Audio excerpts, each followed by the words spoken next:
छत्तीसगढ़ प्रदेश के गरियाबंद जिले के धौराकोट में जिला स्तरीय समाधान शिविर में कलेक्टर दीपक अग्रवाल ने ग्रामीणों की समस्याओं का समाधान करने का आश्वासन दिया। शिविर में कुल 110 आवेदन प्राप्त हुए, जिनमें से 7 शिकायत पत्र भी शामिल है।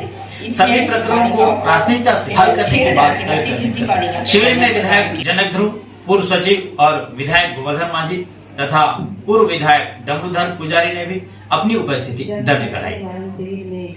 कार्यक्रम में स्थानीय जनता की समस्याओं को सुनने और समाधान करने के लिए 27 विभिन्न विभागों के स्टॉल लगाए गए। ग्रामीणों ने भूमि विवाद, पेंशन, राशन कार्ड, शिक्षा, स्वास्थ्य, सिंचाई और बिजली से संबंधित समस्याएं कलेक्टर और अधिकारियों के सामने रखी।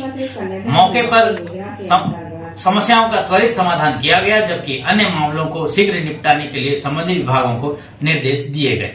विधायक जनक ध्रुव ने कहा कि जिला प्रशासन द्वारा इस प्रकार के शिविर आयोजित करना सराहनीय कार्य है, जिसे आम जनता की समस्याओं का समाधान उनके द्वार पर ही किया जा सकता है। वहीं पूर्व विधायक गोवर्धन मांझी और डमरूधर पुजारी ने भी प्रशासन की इस पहल की प्रशंसा की और डबल इंजन सरकार में विकास किस तरह से हो सकती है उस बारे में जनता को रूबरू करवाया। शिविर में पहुंचे ग्रामीणों ने जिला प्रशासन और कलेक्टर के प्रयासों की सराहना की। उन्होंने कहा कि ऐसे शिविर से उन्हें अपनी समस्याओं को सीधे अधिकारियों और जनप्रतिनिधियों तक पहुंचाने का मौका मिला है। गरियाबंद जिले से बीकेएम न्यूज के लिए राजीव लोचन पंडा की रिपोर्ट। क्या है कि मैं अनेक बार किसान मेरे को फोन करते रहते हैं, तो किसानों को धान को पकड़ते हैं और इनका पूरे रूप में व्यापारियों के द्वारा उड़ीसा के सीमावर्ती इलाके यहाँ पर सप्लाई हो रही है और ये लोग जाकर के किसी के ब्यारा में, किसी के घर में और कहीं पर भी किसानों को परेशान करें, किसानों को धान को पकड़ते हैं। बार बार किसान मुझे फोन करते हैं और मैं कलेक्टर साहब से भी कई बार 8-10 बार फोन करता हूँ।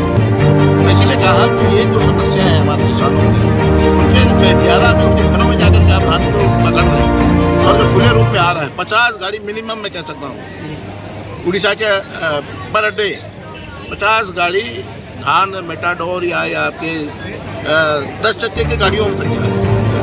इसमें इनका ज़्यादा निगाह नहीं। किसकी संलिप्तता में?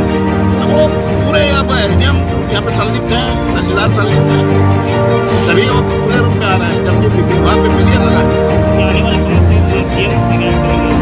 हम तो इसका सीएम से शिकायत करेंगे और ये जो इनकी लापरवाही बहुत ज़्यादा, मैं आदरणीय कलेक्टर साहब को कई बार इस संबंध में फोन किया। मुझे इस तरह से उनको खुली छूट दी गई है। हमारे किसान भाई ट्रस्ट है, उनकी दान ये सत्य है, कोई आरोप नहीं है, बिल्कुल सत्यता है। ये इसके बारे में सब आप लोग भी जानते हो कि ये सब है। बहुत बहुत थैंक्स जो आप लोग की समस्या शिविर में लोगों के बात है मीडिया के माध्यम से सरकार के सामने लाने की कोशिश करने के लिए पहुँचे।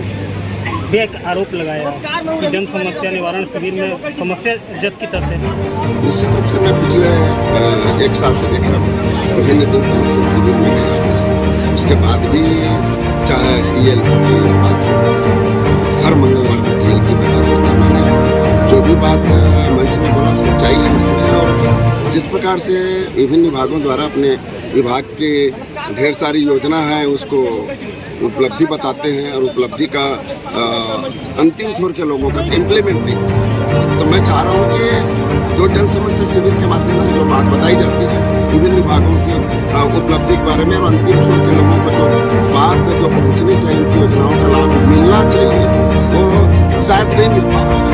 और इसी कारण मैं आज के इस जन समस्या शिविर में विभिन्न शिविर में भी गया हूँ, और चाहे DL में हो की बात करूं तो DL के भी ढेर सारी समस्या है, आज भी लंबित पड़ा है, जिसके कारण से लोग मुझे विभिन्न जन समस्या शिविर में दिखाई पड़ता है। ये गंभीर आरोप लगा है, तब पक्ष के भी पूर्व संसदीय सचिव आरोप लगा किसानों को तब तक छूट दिया जाए। अब जो बात जनप्रतिनिधि द्वारा इस मंच के माध्यम से किया होगा उसमें कुछ सच्चाई होगी, तभी इस प्रकार की बात सार्वजनिक रूप से और जन समस्या शिविर में बात आई है और उसकी बात जांच होनी चाहिए और इस पर प्रशासनिक अधिकारी को, जिले के जिम्मेदार अधिकारी हैं, उस पर संज्ञान लेकर उसकी कार्रवाई होनी चाहिए। और बारदाना की कमी पाई जाती है, जैसे नवंबर में पुराना बारदाना नहीं मिल रहा है, किसानों को परेशान है सर। और धान में शासन ने 40 किलो की जगह 40 किलो कहीं 200 ग्राम तो कहीं 500 ग्राम, इसके बारे में आप क्या कहना चाहते हैं सर? इस प्रकार की अगर शिकायत आती है तो निश्चित रूप से उस पर संज्ञान लेकर के लोगों के ऊपर जो जिम्मेदार वहाँ के कर्मचारी हैं उसके ऊपर कार्रवाई होनी चाहिए।